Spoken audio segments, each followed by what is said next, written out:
Assalamualaikum warahmatullahi wabarakatuh. Kami dari kelompok 3 yang beranggotakan saya sendiri, Yuli Mustikasari, Yuliawati, dan Ahmad Dhani Leo Iko akan mempresentasikan materi dengan judul Prinsip Etika Bisnis Islam. Baik, langsung saja ke pembahasan yang pertama, yaitu macam-macam etika bisnis Islam. Terdapat 4 macam etika bisnis Islam. Yang pertama yaitu etika deskriptif.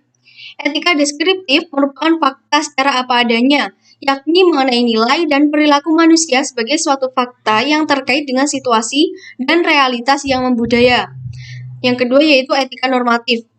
Etika normatif merupakan norma-norma yang dapat menuntun agar manusia bertindak secara baik dan menghindarkan hal-hal yang buruk.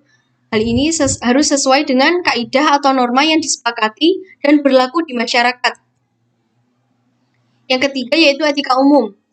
Etika ini berbicara mengenai kondisi dasar bagaimana manusia bertindak secara etis, mengambil suatu keputusan, dan teori-teori etika dan prinsip-prinsip moral dasar yang menjadi pegangan bagi manusia dalam bertindak, serta tolak ukur dalam menilai baik atau buruknya suatu tindakan. Yang terakhir yaitu etika khusus.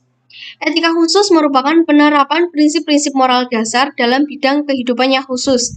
Penerapan ini bisa berwujud bagaimana seseorang mampu mengambil keputusan dan bertindak dalam bidang kehidupan dan kegiatan khusus yang akan dilakukan, dan hal ini harus didasari oleh cara, teori, dan prinsip-prinsip moral dasar. Pembahasan yang selanjutnya yaitu prinsip kesatuan atau unity. Prinsip ini terrefleksikan pada konsep tauhid yang memadukan keseluruhan aspek-aspek kehidupan muslim, baik dalam bidang ekonomi, politik, sosial, yang menjadi keseluruhan homogen, serta mementingkan konsep konsistensi dan keteraturan yang menyeluruh. Dari konsep ini, maka Islam menawarkan keterpaduan agama, ekonomi, dan sosial demi membentuk suatu kesatuan.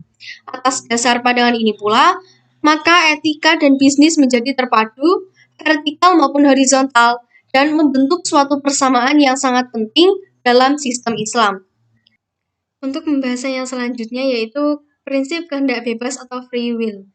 Kebebasan merupakan bagian penting dalam nilai etika bisnis Islam, tetapi kebebasan itu tidak merugikan kepentingan kolektif. Kepentingan individu dibuka lebar. Tidak adanya batasan pendapatan bagi seseorang mendorong manusia untuk aktif berkarya dan bekerja dengan segala potensi yang dimilikinya. Kecenderungan manusia untuk terus-menerus memenuhi kebutuhan pribadinya yang tak terbatas dikendalikan dengan adanya kewajiban setiap individu terhadap masyarakatnya melalui zakat, infak, dan sedekah. Yaitu tentang prinsip tanggung jawab atau disebut dengan responsibility. Kebebasan tanpa batas adalah suatu hal yang mustahil dilakukan oleh manusia, karena tidak menurut adanya pertanggungjawaban dan akuntabilitas. Untuk memenuhi tuntunan keadilan dan kesatuan, manusia perlu mempertanggungjawabkan tindakannya. Secara logis, prinsip ini berhubungan erat dengan kehendak bebas. Ia menetapkan batasan mengenai apa yang bebas dilakukan oleh manusia dengan bertanggung jawab atas semua yang dilakukan.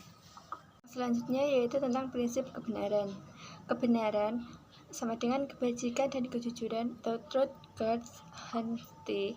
Kebenaran dalam konteks ini selain mengandung makna kebenaran lawan dari kesalahan, mengandung pula dua unsur yaitu kebajikan dan kejujuran. Dalam bisnis, kebenaran dimaksudkan sebagai niat, sikap, dan perilaku benar yang meliputi proses akad atau transaksi, proses mencari atau memperoleh komoditas, pengembangan maupun dalam proses upaya meraih atau memperoleh komoditas, pengembangan maupun dalam proses upaya meraih atau menetapkan keuntungan. Dengan prinsip kebenaran ini, maka etika bisnis Islam sangat menjaga dan berlaku preventif terhadap kemungkinan adanya kerugian salah satu pihak yang melakukan transaksi, kerjasama atau perjanjian dalam bisnis. Prinsip kebaikan. Prinsip ini mendasari perilaku individu untuk selalu berupaya berbuat kebaikan dalam berinteraksi dengan lingkungannya.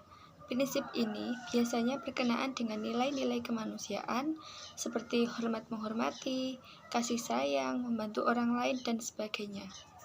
Manusia pada hakikatnya selalu ingin berbuat baik, karena dengan berbuat baik dia akan dapat diterima oleh lingkungannya. Penyelenggaraan pemerintah dan pelayanan yang diberikan kepada masyarakat sesungguhnya bertujuan untuk menciptakan kebaikan bagi masyarakat. Prinsip kejujuran. Prinsip kejujuran meliputi kejujuran relevan dalam pemenuhan syarat perjanjian dan kontrak. Kejujuran juga relevan dalam penawaran barang dan jasa dalam mutu dan harga yang sebanding. Kejujuran juga relevan dalam hubungan kerja intern dalam suatu perusahaan, yaitu tentang prinsip keseimbangan atau disebut dengan equilibrium. Dalam beraktivitas di dunia kerja dan bisnis, Islam mengharuskan untuk berbuat adil. Hal ini sesuai firman Allah dalam surat Al-Maidah ayat 8 yang artinya, "Hai orang-orang beriman, hendaklah kamu jadi orang-orang yang selalu menegakkan kebenaran, karena Allah Subhanahu wa Ta'ala menjadi saksi dengan adil, dan janganlah sekali-kali kebencianmu terhadap suatu kaum mendorong kamu untuk berlaku tidak adil. Berlaku adillah, karena adil lebih dekat dengan takwa." Dari kelompok kami, semoga penjelasan dari kami dapat dipahami oleh teman-teman. Akhir kata, wassalamualaikum warahmatullahi wabarakatuh.